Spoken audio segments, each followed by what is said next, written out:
a nation that reads is a knowledgeable nation. It's a nation that knows things, that understands things, that also knows its own history. It's a nation that knows where it comes from, but more importantly, it is a nation that knows where it is going to.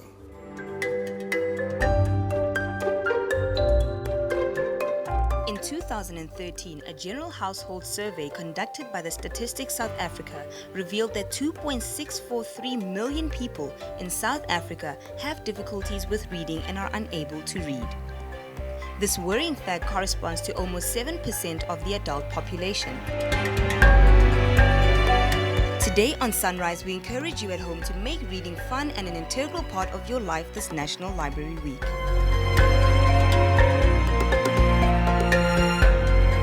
And of course, on that hopeful note, what we're doing is encouraging you to read this morning. So we've got the Deputy Minister of Arts and Culture, Joyce Mabudafhasi, joining us in studio, really to speak about the importance of reading as a country. How do we do so? It's National Library Week, which kicked off from the 18th to the 25th of March under the theme, My Library, Your Library. We also invite you at home to be part of our conversation by giving us a call on 011 447 1742 or 2570. Alternatively, you can leave your comments on our Facebook as well as our Twitter pages. Of course, Minister, thank you so much for joining us in studio this morning. Thank you for inviting me to share with you the wonderful message to the whole world. Well, obviously, it's a very interesting conversation because I'm having a conversation this morning with a librarian.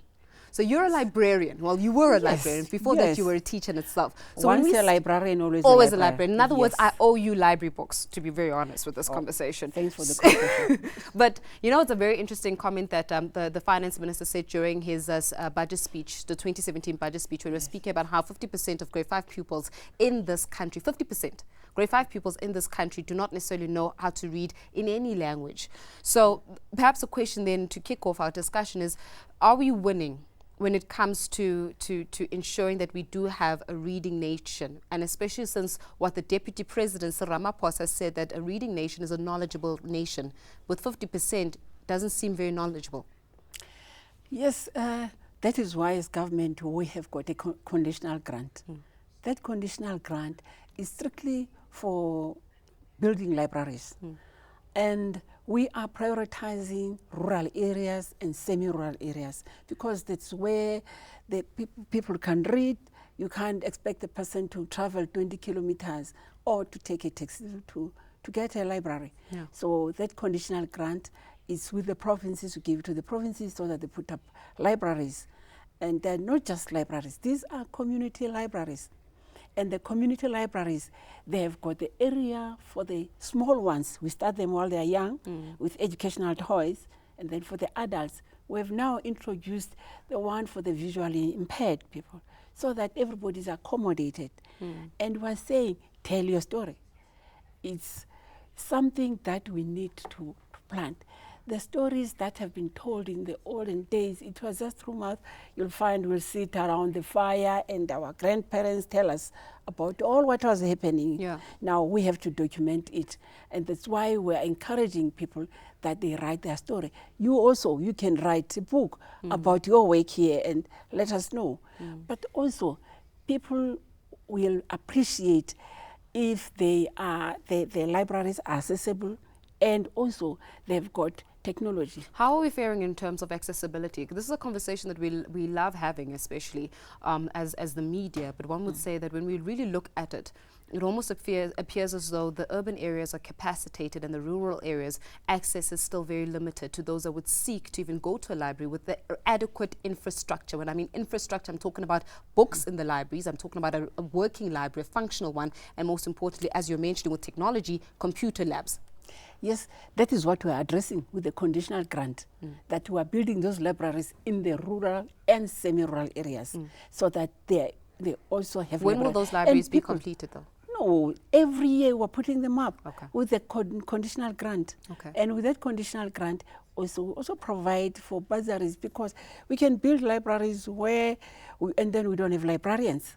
So that is why we also we afford them the conditional grant that part of it, let's train librarians. And also, we're saying that these libraries are community libraries. Everybody is to come to the library. That's why we start with the young ones. Everybody, the communities must feel that they're benefiting from the library. Let's speak about the communities benefiting, Deputy Yes. Minister, because we need to not shy away from the fact that when there are protests or any form of disgruntled members of the community, what's the first thing people want to go and burn? Any form of educational facility, especially libraries. Libraries in this country have been targeted because of a disgruntled matter over service delivery in a community base, you understand? So that means that from a community level, the community, though you may have the infrastructure and the libraries, the communities don't understand the significance of actually having a library in the first place. That's why when we have protests, the first thing to burn is the library full of books. Yes, that is why we're saying our community libraries. You don't just come and put up a library, and then all of a sudden they see this is a library, and they just think the library is for school kids. You first call a community meeting, and you discuss and have discussions about Are the people importance. Yes, we've been doing it, and we're doing it right now. That, you know, we want all the information, the knowledge, the indigenous knowledge to be in a book form. Yeah. And you participate as communities. You must have a community committee that is not just there to look after the library if it's leaned, but that has got program. We've got programs that we run. Oral history, for instance, that is run. It's for old and young. And in those libraries, we also train those who can use computers, old people. I tell you, there are old people who are now getting certificates. They're able to use a computer. They can send emails. That makes my heart feel so warm. And also the visually impaired, because you've also got the library now that you've launched for those that are visually impaired. So tell us about that library very quickly. Yes.